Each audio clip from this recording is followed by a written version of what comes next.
മാറാത്തവൻ വാക്കുമാറാത്തവൻ കൂടെയുണ്ടെന്നരുൾ ചെയ്തവൻ മാറുകില്ല, വാക്കുമാറുകില്ല, ഒരു നാളിലും കൈവിടില്ല. മാറുകില്ല, വാക്കുമാറുകില്ല, ഒരു നാളിലും കൈവിടില്ല. സുഭാഷിതം.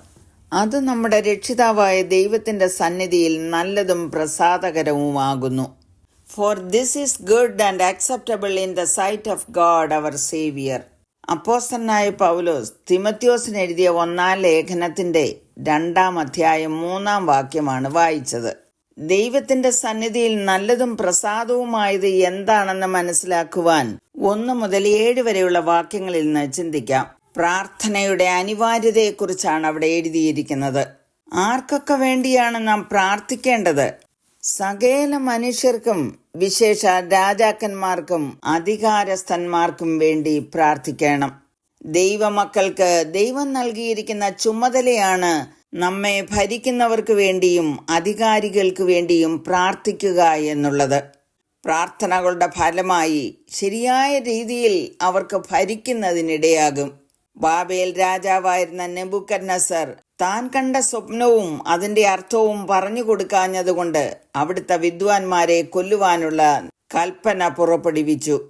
പ്രാർത്ഥന മനുഷ്യനായിരുന്ന ദാനിയേൽ അകത്ത് ചെന്ന് രാജാവിനോട് തനിക്ക് സമയം തരണമെന്ന് അറിയിച്ചു. ദാനിയേലും തന്നോടൊപ്പമുണ്ടായിരുന്ന അസരിയാവും ഹനന്യാവും മീശായേലും ദൈവത്തോട് പ്രാർത്ഥിച്ചു. ദാനിയേലിന്റെ പുസ്തകം 2-ാം അധ്യായത്തിന്റെ 28-ാം വാക്യത്തിൽ ദാനിയേൽ രാജാവിനോട് പറയുന്നത്, എങ്കിലും രഹസ്യങ്ങളെ വെളിപ്പെടുത്തുന്ന ഒരു ദൈവം സ്വർഗത്തിലുണ്ട്. അവൻ ഭാവി കാലത്ത് സംഭവിപ്പാനിരിക്കുന്നത് നെബൂഖദ്നേസർ രാജാവിനെ അറിയിച്ചിരിക്കുന്നു എന്ന്. പ്രാർത്ഥിക്കേണ്ടതിന്റെ ആവശ്യകത വേദപുസ്തകത്തിൽ ഉടനീളം കാണുവാൻ കഴിയും. ഇയ്യോബ് തന്റെ സ്നേഹിതന്മാർക്ക് വേണ്ടി പ്രാർത്ഥിച്ചപ്പോൾ യഹോവ അവന്റെ സ്ഥിതിക്ക് ഭേദം വരുത്തിയെന്ന് ഇയ്യോബിന്റെ പുസ്തകം 42-ന്റെ 10-ാം വാക്യത്തിൽ കാണുന്നു. എങ്ങനെയാണ് നാം പ്രാർത്ഥിക്കേണ്ടത്? ഈ വാക്യങ്ങളിൽ നിന്ന് മാത്രം ഞാൻ പറഞ്ഞുകൊള്ളട്ടെ. അവിടെ എഴുതിയിരിക്കുന്നത് സർവഭക്തിയോടും കനത്തോടും കൂടെ പ്രാർത്ഥിക്കണമെന്ന്. ഈ 2 വാക്കുകളിൽ നിരവധി ആശയങ്ങൾ അടങ്ങിയിട്ടുണ്ട്. ദൈവത്തിൽ വിശ്വസിച്ച് ശ്രദ്ധയോടെ, മടുത്തുപോകാതെ, താഴ്മയോട് ദൈവം എൻ്റെ പ്രാർത്ഥനയ്ക്ക് ഉത്തരം നൽകുമെന്നുള്ള ഏറിയ വിശ്വാസത്തോടെ പ്രാർത്ഥിക്കണം. പ്രാർത്ഥനയുടെ വിധമാണ് തുടർന്ന് എഴുതിയിരിക്കുന്നത്. യാചനയോടും പക്ഷപാതത്തോടും സ്തോത്രത്തോടും കൂടെ പ്രാർത്ഥിക്കുവാൻ പ്രബോധിപ്പിച്ചിരിക്കുന്നു. ഇങ്ങനെ പ്രാർത്ഥിക്കുന്നവരാണ് സാവധാനതയും സ്വസ്ഥതയുമുള്ള ജീവിതം കഴിക്കുന്നത്.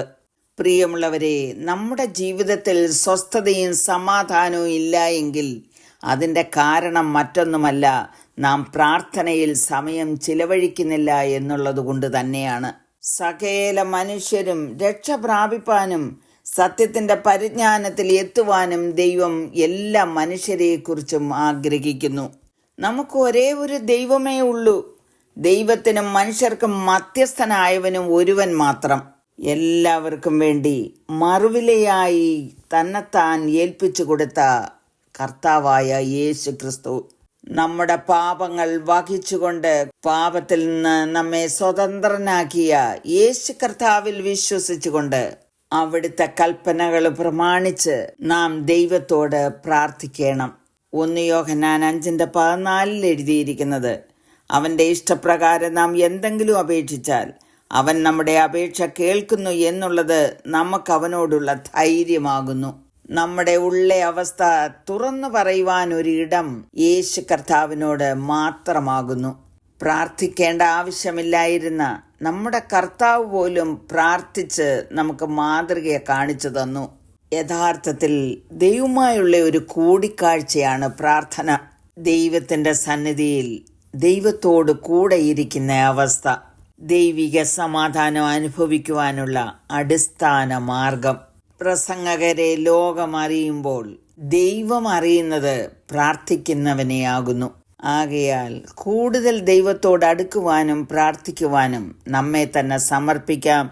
പ്രാർത്ഥിക്കുന്നു. കരുണയുള്ള പിതാവേ, കഴിഞ്ഞ നാളുകളേക്കാൾ അധികം അങ്ങയോട് പ്രാർത്ഥിക്കുവാൻ അവിടുന്ന് അടിയങ്ങളെ സഹായിക്കണമേ എന്ന് യേശുക്രിസ്തുവിന്റെ നാമത്തിൽ അപേക്ഷിക്കുന്നു. കേൾക്കണമേ. ആമേൻ. എത്രയാനന്ദമേ ജീവിതം, ഭീതി തെല്ലുമില്ല ജീവിതം. കാവലിനായി തന്റെ ദൂതരെന്റെ ചുറ്റും ജാഗരിക്കുന്നെപ്പോഴും. പാടുമെൻ ജീവിത നാളുകളെല്ലാം നന്ദിയോടെ സ്തുതിച്ചിടുക.